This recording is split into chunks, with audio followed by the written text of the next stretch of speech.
아이고 여러분 안녕하셨습니까? 오늘 하루도 너무 고생 많으셨습니다. 여러분의 건강에 도움이 되고자 노력하는 황당의 원더스 TV입니다. 오늘도 시청해 주셔서 정말 감사드립니다. 아스트라제네카 코로나19 백신이 2월 26일부터 접종에 들어갈 계획이라고 오늘 발표가 있었습니다. 이중 65세 이상은 신중 투여해야 한다고 하였다가 15일 오후 발표에서는 65세 미만만 우선 접종하기로 하였습니다. 이유는 과연 무엇일까요? 많은 분들께서 65세 이상에서는 안전성이 문제가 되어서라고 생각을 하시는데 이유는 그것이 아닙니다. 65세 이상에서 신중한 결정이 필요하게 된 연구 결과에 대해서 제가 알려드리도록 하겠습니다. 오늘도 힘차게 시작해 보겠습니다. 검증단, 그 코로나19 백신 중에서 이제 아스트라제네카 백신의 검증을 하기 위해서 연구단이 이제 생겼는데 그 검증단이 확인한 것은 두 가지였습니다. 바로 백신의 안전성 그리고 효과성입니다. 우선 안전성은 세 가지를 봤어요. 예측 가능한 이상 사례, 그리고 예측 불가능한 이상 사례, 중대한 이상 사례인데 예측 가능한 것과 불가능한 것은 날짜를 통해서 구분을 했어요. 그래서 접종을 받고 7일 이내에 생긴 이상 사례는 예측 가능하다라고 하고 28일 이내에 생긴 것은 예측 불가능하다고 이제 구분을 했습니다. 증상은 비슷해요. 주사 맞은 부위에 통증이 있거나 구역질이 있거나 열이 나거나 두통, 근육 두통, 그다음에 관절통 등이 있는 경우에 이상 사례로 했고 7일 이내에 나타나면 예측 가능한 이상 사례, 7에서 28일 사이에 나타나면 예측 불가능한 이상 사례로 했습니다. 그리고 이상 사례 중에서 정말 중대했던 경우는 이제 중대한 이상 사례로 정했는데 횡단성 척추염이 가장 대표적인 중대한 이상 사례였습니다. 그래서 이 세 가지를 통해서 안전한지 안전하지 않은지 판단을 했습니다. 65세 이상에서 결과는 어떻게 나왔을까요? 65세 이상에서 이제 안전성이 좀 부족하지 않을까 했었는데 의외로 안전성에 대해서 양호한 평가가 나왔습니다. 일단 안전성에서 이제 예측 가능한 이상 사례와 예측되지 않는 이상 사례 모두 성인군과 비교했을 때 유사하거나 낮았습니다. 일단 예측되는 이상 사례는 성인이 87.7%였는데 고령자는 82.4%로 낮았고 예측되지 않은 이상 반응도 39.2%와 24.6%로 오히려 65세 이상의 고령자에서 낮게 이상 반응이 나타났습니다. 그리고 중대한 이상 사례는 아예 발생하지도 않았었다고 합니다. 그래서 65세 이상에서 신중 투여하라는 게 안전성 때문이라고 많은 분들이 착각하시는데 안전성이 아닙니다. 실제 검증단의 발표에서는 65세 이상 고령자에 대해서 안전성은 양호한 평가가 나왔기 때문이죠. 그렇다면은 어떤 것 때문에 이제 효과성을 한번 보겠습니다. 65세 이상에서 효과성은 어떠냐? 효과성 두 가지를 봤어요. 이제 면역원성이랑 예방 효과입니다. 면역원성은 이제 백신 효과를 예측할 수 있는 간접 지표, 직접적인 건 아니고요. 이제 면역원성이 있으면 좀 백신 효과가 있을 것이다. 이렇게 간접적으로 예측을 할 수 있는 거죠. 면역원성을 쉽게 얘기하면 이제 바이러스가 들어왔을 때 이것을 우리 몸에서 인식하는 것이 이제 생기는 걸 항체라고 합니다. 이 항체가 생기는 것으로 면역 반응이 생겼다는 것을 판단할 수가 있고 이것으로 백신 효과가 있다는 것을 예측할 수 있는 것입니다. 그래서 이제 바이러스가 들어왔을 때 이것을 이제 발견하는 결합하는 항체가 있는데 이제 그거가 얼마나 생겼는지도 보고 그다음에 이렇게 붙는 항체가 이 바이러스 없애는 것, 중화시킨다고 표현하는데요. 그래서 중화시키는 항체도 얼마나 생겼는지를 판단을 해서 면역 반응이 생겼다 안 생겼다를 판단했습니다. 두 번째는 이제 제가 보기에는 이게 가장 중요한데 예방입니다. 실제로 백신을 맞았을 때 코로나19에 안 걸려야 되겠죠. 그래서 그 예방 효과라고 하는데 백신을 맞은 집단과 안 맞은 집단을 비교를 합니다. 그래서 15일째부터 이제 코로나19가 감염되었는지 안 감염되었는지 비교를 합니다. 그래서 코로나 백신을 안 맞은 집단에 비해서 백신을 맞았을 때 더 코로나19에 안 걸려야지 예방 효과가 있죠. 그래서 그 기준을 50%로 정했습니다. 이건 그냥 정해놓은 50%라고. 그래서 만약에 어떤 질병이 있는데 100명 중에 4명이 걸리는 질병이 있다고 해봅시다. 근데 예방주사를 맞으니까 100명 중에 2명만 걸리게 되었어요. 그러면은 50%만 걸린 거다. 그래서 50% 예방 효과가 있다고 판단을 합니다. 근데 이제 백신 맞았을 때 100명 중 4명이 생겼는데 백신을 맞아도 100명 중에 4명이 생겼다. 똑같잖아요. 예방 효과는 0입니다.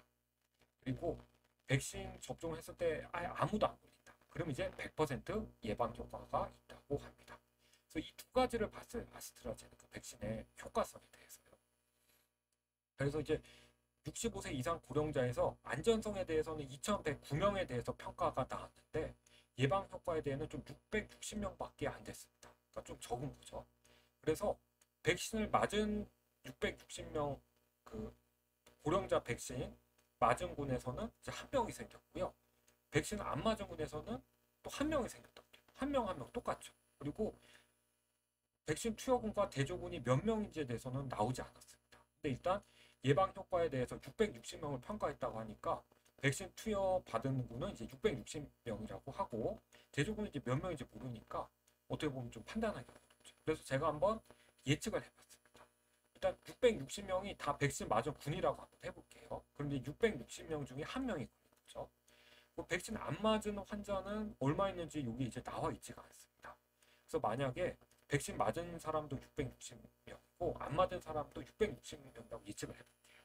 똑같이 한 명 한 명 생겼으니까 맞으나 안 맞으나 코로나19에 걸릴 확률은 똑같은 거죠. 그래서 예방 효과는 없는 겁니다. 이럴 경우는. 근데 만약에 65세 이상에서 백신 맞은 사람이 660명이고 안 맞은 사람은 330명이라고 해볼게요. 그러면은 비율로 봤을 때 절반, 그러니까 50%의 예방 효과가 있는 겁니다. 그러니까 코로나 백신을 안 맞은 환자군이 연구 결과에서 적다고 이제 할수록 어떻게 보면은 더 예방 효과가 있는 거죠. 지금 현재 한 명 한 명씩 코로나19에 걸렸으니까요. 그래서 330명보다 적은 사람이 연구에 투여되었을 때 백신 안 맞은 환자분에 대해서요. 그래야 효과가 있습니다. 만약 백신 맞은 사람이 660명이고 안 맞은 사람이 145명이라고 하면은 대충 예방 효과는 75%가 나옵니다. 그래서 어떻게 보면은 예방 효과의 연구에 투입된 사람이 좀 적기 때문에 예방 효과 있다 없다 판단이 어려운 것이죠. 그래서 입증이 지금 안 된 겁니다. 예방 효과에 대해서는요. 그래서 이제 여기에 대해서 신중하게 투여해야 된다 이렇게 말이 나왔습니다. 그리고 면역원성에서는 어떻습니까? 아까 제가 얘기했던 바이러스가 있을 때 이것을 반응하고 없애는 이제 항체가 생기는 걸 말하는 거죠. 그래서 결합 항체, 중화 항체 이렇게 두 가지가 있다. 제가 이따 말씀드렸는데 결합 항체 그러니까 바이러스가 들어왔을 때 너 들어왔구나 하면서 생기는 항체는 65세 이상에서 오히려 100%나 생겼어요.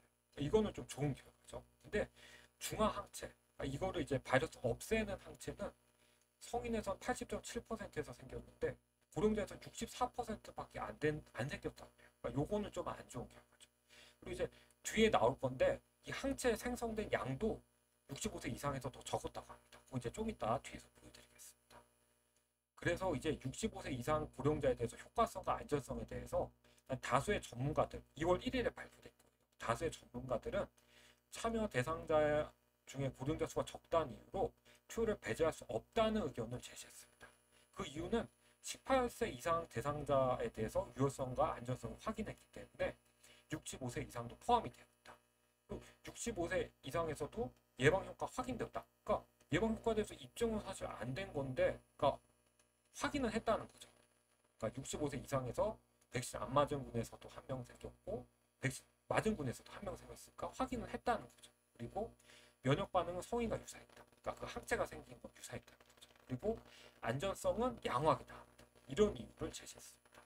근데 반대로 이제 소수의 전문가들은 65세 이상에서는 예방 효과가 입증되지 않았으니까. 그리고 항체가 생기는 것이 65세 미만보다 낮았으니까. 그리고 여기서 이제 나왔는데 항체가가 65세 미만의 성인에 비해서 65세 이상의 경우는 더 적게 생긴다고 해요. 그렇기 때문에 아직 65세 이상에서는 결과를 확인을 한 다음에 허가를 할지 않아야 될지 판단을 해야 된다고 이렇게 의견을 제시를 했습니다. 그래서 이제 2월 1일 발표된 이 자료를 토대로 2월 10일 발표에서는 65세 이상에서는 신중하게 결정을 해야 한다고 얘기했습니다. 근데 이것은 65세 이상도 허가를 한 거예요. 예방접종을 해도 된다. 근데 신중하게 결정을 해야 된다. 근데 누가 결정을 해야 되느냐? 의사가 대상자의 상태에 따라서 백신 접종의 유익성을 판단을 해서 결정하라고 했습니다.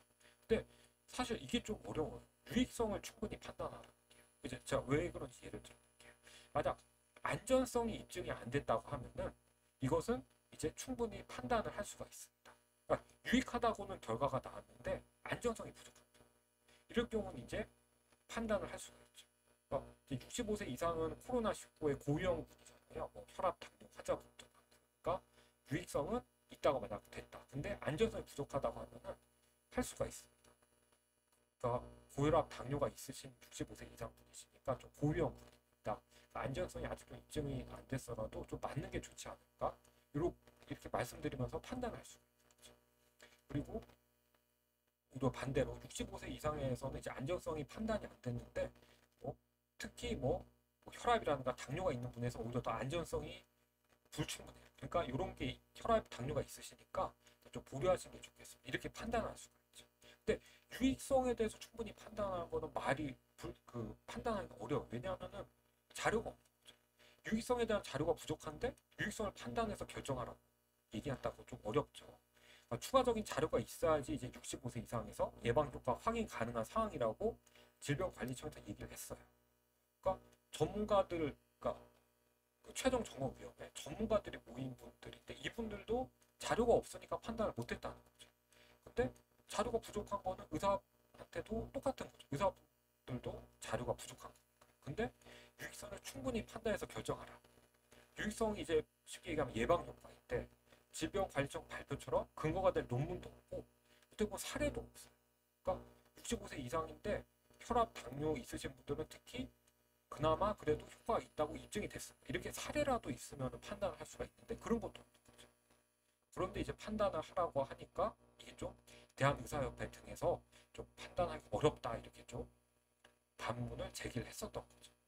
근데 그리고 만약에 가장 중요한 것은 65세 이상 환자에서 나중에 결과가 나왔는데 예방 효과 없다고 나오는 경우입니다. 이제 뭐 부작용 이런 거 혹시 생기면 특히 또 문제인 건데 만약 맞았는데 예방 효과가 없다. 그럼 또 다른 예방 접종도 해야 되는 거죠. 화이자나 모더나. 그러니까 아스트라제네카 코로나19 백신 맞았던 65세 이상 분들은 만약 예방 효과 없다고 나왔다면 다른 종류의 백신을 맞아야 하는가 이에 대해서도 어떻게 보면 정해야 되는 거죠. 혹시나 만약 맞게 됐다 그러면 예방 효과 있다는 연구 결과가 나오기를 기대하고 기원을 해야 됐었던 상황입니다. 근데 다행히도 2월 15일 발표에서는 65세 미만에서 우선 접종 시작하기로 발표를 했습니다. 그리고 65세 이상은 추후 연구 결과를 보고 접종이 가능할지 아닐지 판단을 하기로 했습니다. 어떻게 보면 다행히 잘 이루어진 거죠. 그래서 일단 국내에서 처음 시작하는 아스트라제네카 백신은 이제 26일부터 65세 미만을 대상으로 시작을 합니다. 그리고 화이자 제약의 백신은 2월 말이나 3월 말에 이제 들어올 거라서 좀 시간이 좀 걸린다고 합니다. 그래서 검증당 자문당도 거치는데도 시간이 걸리고 좀 어떻게 보면은 좀 더 뒤에 예방 접종이 될 예정입니다. 그래서 아스트라제네카 백신을 맞으실 분들도 이제 생길 거니까 아스트라제네카 백신이 어떻게 승인됐는지에 대해서 제가 좀 쉽게 알려드리겠습니다. 그래서 첫째, 2월 1일 검증단의 발표문을 제가 한번 정리해서 보여드리겠습니다. 여기는 이제 효과성, 안전성에 대해서 어떻게 판단을 했는지, 어떤 연구 결과를 보고 판단했는지가 나오는데요. 그걸 제가 한번 정리해서 한번 알려드리도록 하겠습니다. 네, 오늘도 시청해 주셔서 정말 감사합니다. 65세 이상에서 맞아야 되나 안 맞아야 되냐 좀 논란이 있었는데 일단은 안 맞는 걸로 결론이 났으니까 좀 더 추이를 보면서 어떻게 또 바뀔 수가 있는지 확인해 봐야 될 것 같습니다. 여러분 항상 건강하시고 항상 행복하시기를 제가 기원하겠습니다. 다음 시간에 뵙겠습니다. 감사합니다.